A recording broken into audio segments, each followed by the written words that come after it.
Hi, I'm back with the second mini album. I actually finished this one this week, and as you can tell, I got a hold of Graphic 45 paper at a price now that I can afford, so I am going crazy. I just love this paper. Here is the cover, and I hope you can see okay how to move the camera, but it is a little bit bigger. This one is an 8.5 by 7 cover, and then 8 by 7 pages. The front, I basically used the paper that came with the line and just some ribbon in my stash and flowers. And I am the one that is really bad at telling you where everything came from because I don't remember. I take it out of the packaging when I get home, but it comes from Michael's, Hobby Lobby, or Joann's. So you can find all these. More than likely, I got these at Hobby Lobby, the flowers. So the cover is the paper, and then on the side, and I know I did get the frame at Michael's. They have them at Michael's, and you can put a picture down into the frame.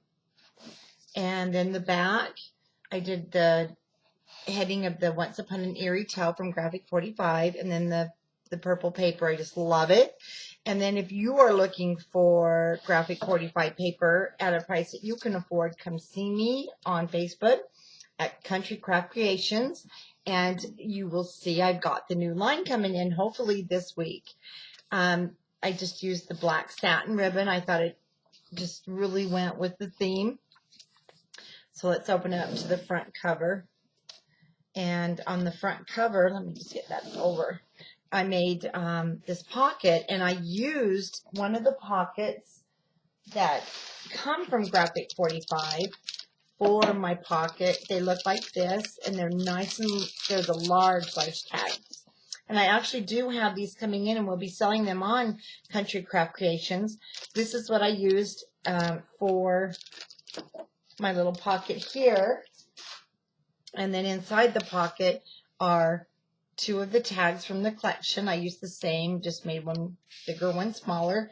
And there is a magnet for holding the spinner down. Let me get up the spinner down, and then I made a little tag to hold it, to keep it from swinging out front. Put some more of the crochet lace, and then this does swing back or forth however you'd like. So you can put a picture in, and then the ribbon sits there. And I just love this paper, and decorated it with a sticker from the collection. And I do have this available for sale also, the paper on Country Craft Creations. And then I used the cards that came with the pad, cut it out, and made the little flap and room for a picture when you open it. And like I mentioned, if you saw my steampunk, ignore my fingers. It's the black ink that I used on my steampunk, and I'm just covered in ink.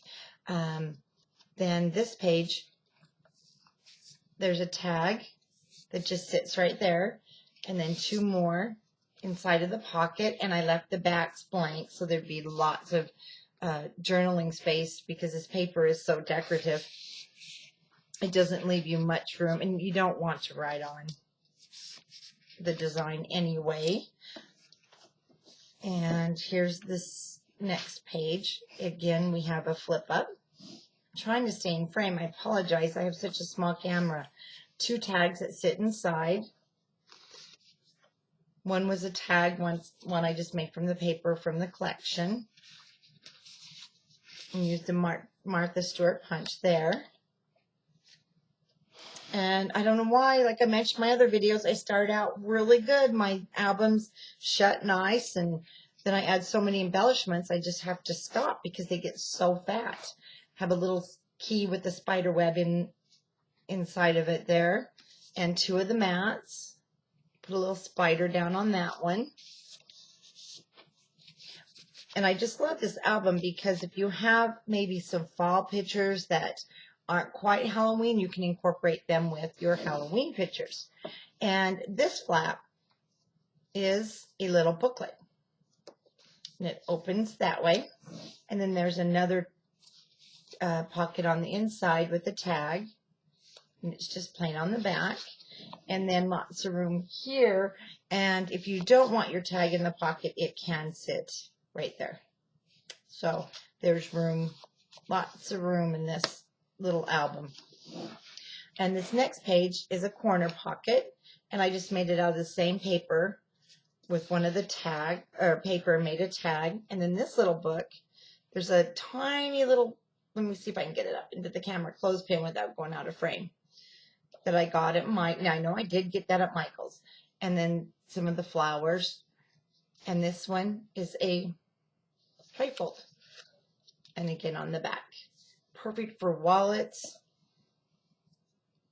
And then I just use the clothespin to kind of keep it shut. These are tight little clothespins too. And then it sits just inside.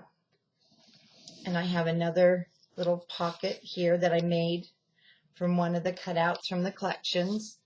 And then 3 of the little tags that just sit inside the pocket. And room for a picture up here. And then there is some of the bling, the black ribbon bling. And it opens up. Plenty of room. And the ribbon is down, so you can put a picture over the top of it if you want. Or you can just add little pictures here and there to make it more of a collage theme. And when we turn the page, I love this green. So I popped the tag, the little cutout up on the pop dots, but I made it a pocket too, so that there can be some of the little tags inside of the pocket. And then the little door handle. And these are Tim Holtz. I know Hobby Lobby has, I think, their own brand, and so they're a little bit cheaper. When you open it, let's get up here. We have another pocket inside for a tag, room for a tag or pictures, and then plenty of space for photos. Even a big 5x7 would fit there. And then everything closes with magnets. I do have magnets on my Facebook page for sale, and I do have the large ones also. So the next page is a pocket and just the nice big tags. And then I did a side pull out with a couple more tags. So there's tons of tags. I counted over 40 spaces for photos in this album, and then the skeleton key. Plus, I haven't made them yet because I actually realized I didn't get them done, but there will be the tags that are in the top of the album. So there's going to be 6 of those, and they will hold 5x7 pictures. I just have to get those made. So these 2 pages pretty much mirror each other, and they both have 3 different tags inside, blank on the back for journaling. And again, there's room also for picture right there. And they just stagger. Now this one, I popped the little tag up on a pop dots from the collection, and then I made the tags to go with it. And again, they are plain on the back. And this is such a fun paper. You can make it Halloween. You can make it fall. If you want to leave off the Halloween, emblems and things, you can make it just totally a fall album if you're not a Halloween person. And as you can see, it was getting thick. It was time to stop. So I used the crochet lace on this page, and then behind the cutout is a tag. Let me move this way. The postcard tag, plain on the back. And then this is another trifold. Lots of room for small pictures and wallets. And it just slides back inside of there. And so on the back, I have just the tag for another tag to go inside, and then there's another tag inside that tag. So yes, there's lots of room for pictures, lots of room for journaling, and what a fun album just to display. Actually, it's been sitting up on my fireplace because I really like this album, but it is going on eBay, so it will be for sale on eBay as soon as I get some still pictures taken. And like I mentioned before, if you're interested in this paper, I do have some for sale on Country Craft Creations. So come on over and see me, and thank you for watching my album. Bye-bye.